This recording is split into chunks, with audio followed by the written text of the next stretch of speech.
Habari ndugu zangu, nawasalimu kwa jina la Mwenyezi Mungu.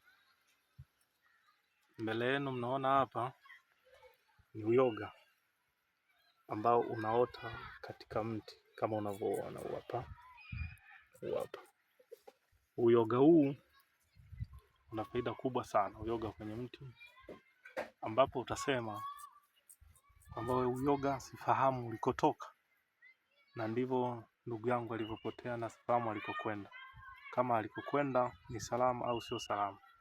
Hivyo naomba kumrudisha katika muda wa siku chache. Kama una ndugu aliyepotea utamtaja majina yake, kisha utachuma huu uyoga aina zote 3 na utaunguza pamoja na ubani mashtaka. Utafanya zoezi hilo kwa jioni kwa muda wa siku 7.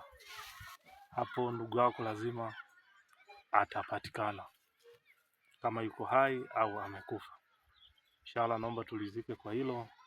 Ni Chief Hamisi, Hatad TV. Huo ni uyoga wa pori ambao unaota katika miti kama namna hii, kama unavyoona. Asanteni sana.